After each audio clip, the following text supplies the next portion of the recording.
Prioritise कर लेना चाहिए। प्रायोरिटाइज कि ज़िंदगी में क्या ज़्यादा ज़रूरी है, क्या सेकंड नंबर पे आता है, क्या तीसरे नंबर पे आता है। तो मैं सोच में पड़ गई, कुछ देर के लिए परेशान हो गई, क्योंकि मुझे लगा मैं प्रायोरिटाइज कर चुकी हूँ। पर क्योंकि वो इंसान मेरा इतना अजीज था, उनसे फिर से पूछा कि प्रायोरिटाइज मतलब। उनका कहना था कि तुम प्रायोरिटाइज करो, पर असल में मतलब ये था कि अब बहुत हो गया, अब तो वो चुन लो जो तुम्हें चुनना चाहिए। मैंने कहा क्या?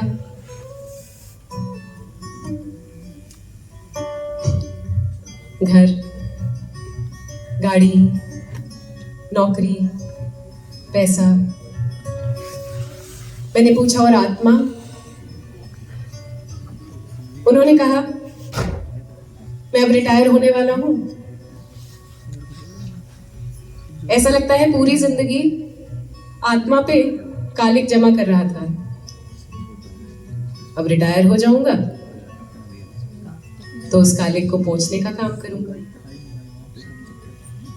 मैंने कहा और अगर मैं जीवन भर इस कालिक को इकट्ठा ना करना चाहूं तो?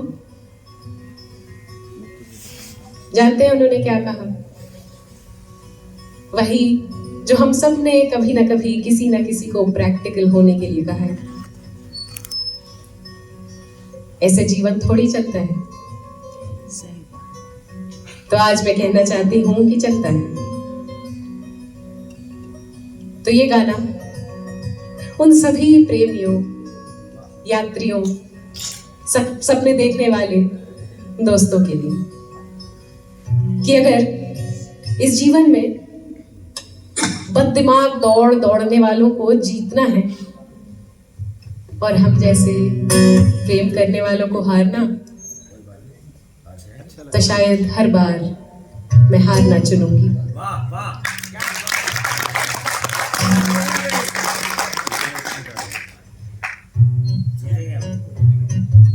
तो जो भी सीखा है अम्मा से सीखा है। तो ये गाना भी अम्मा को ही लिखा था। कहाँ की अम्मा? मेरी माँ। कहाँ की? अम्मा तो दिल्ली की ही है और पिताजी बिहार से हैं और हम दिल्ली में ही पले बड़े। भाषा क्या रही अम्मा की? अम्मा की भाषा हिंदी जी। तो अजीब अफलातून दुनिया है अम्मा, न जाने क्यों ये बेचारे गरीब प्रेमियों को प्रेम ही नहीं रहने देते। इनका कसूर कि ये मान गए बचपन में घुट्टी में घोल कर पिलाए प्रेम को। न जाने क्यों ये दुनिया इन्हें अपनी दौड़ में ले आना चाहती है, और अगर ना ला पाए तो भी खींचती रहती है हर ओर से। आते जाते कोई भी एरा गैरा बता जाता है कि तुम रेस में पीछे छूट गए हो, पर वो तो इस रेस से उलट हवा की विपरीत दिशा में चल रहे हैं। वो नहीं तैर पाएंगे तुम्हारे बनाए इस तूफान में, क्योंकि जब तुम इस दुनिया में अपना उल्लू सीधा करना सीख रहे थे तो वो आसमान को देखकर उसके रंगों को आंखों में भर रहे थे। तो मुझे तो अम्मा ये उबड़ खाबड़ जिंदगी ठीक ही लगती है, जहां रास्ता होता तो नहीं पर धीरे धीरे बन ही जाता है।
दुनिया के बक्से बक्सों पे ताला लागे, डरों पे डरे मकड़ी का जाला लागे, ढूंढूं जो सच और झूठ इस जग का, खोखला प्रेम और दूर उजाला लागे।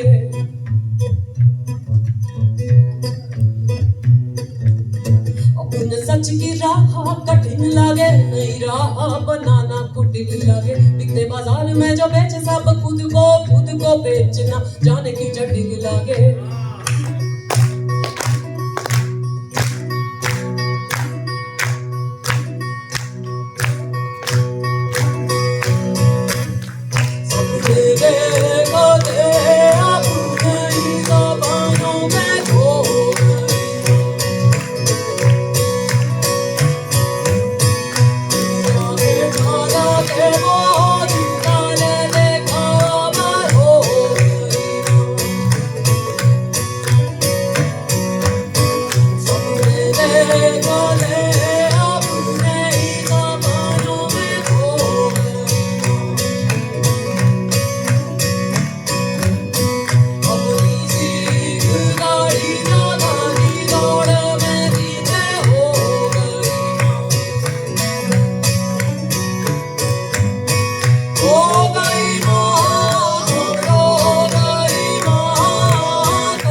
तो निर्गुण की ये यात्रा अब तक तो बड़ी मजेदार रही। कभी लुढ़कते हैं, लगता है खो गए,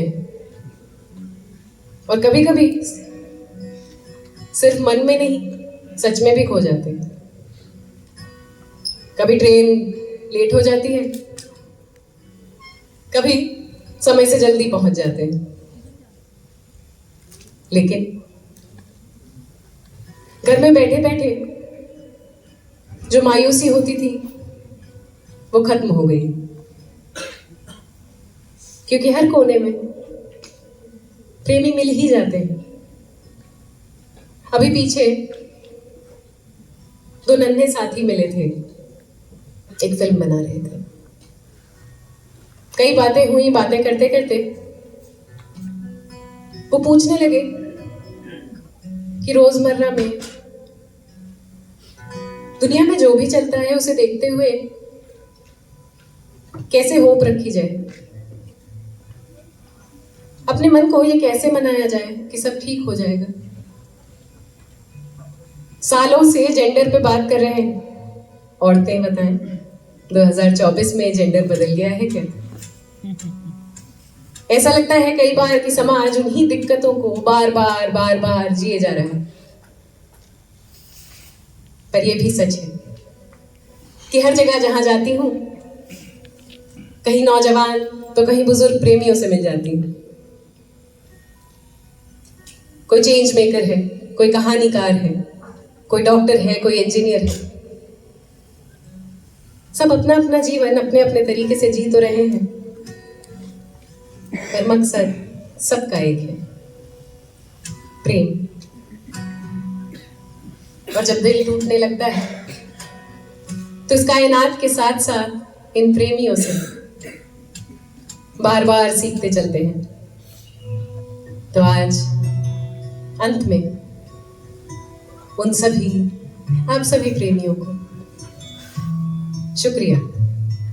शुक्रिया बार बार मेरे लाख लड़ने के बावजूद फिर मुझे प्रेम तक ले आने के लिए।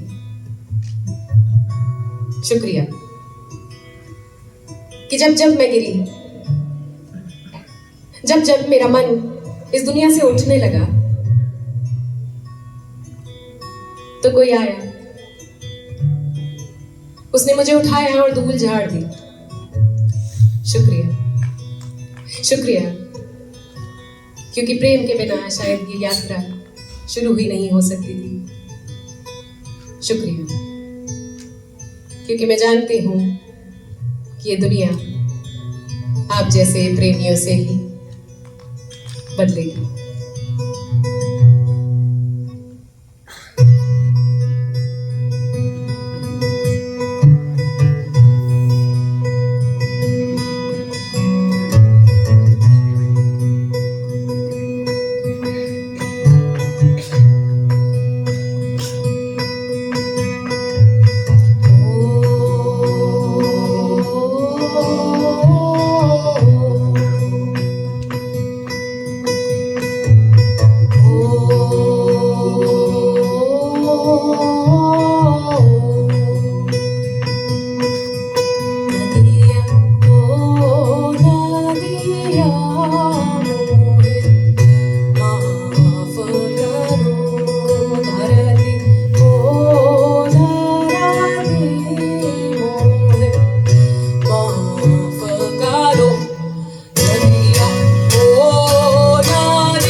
का केला जीवन जिले साथे पर प्रेम केला जागा मोह छूटा ना स्थिर ना वागे प्रेम मिला दे बंधु अब मन जो जाने अब जो जानू सखी जागा का केला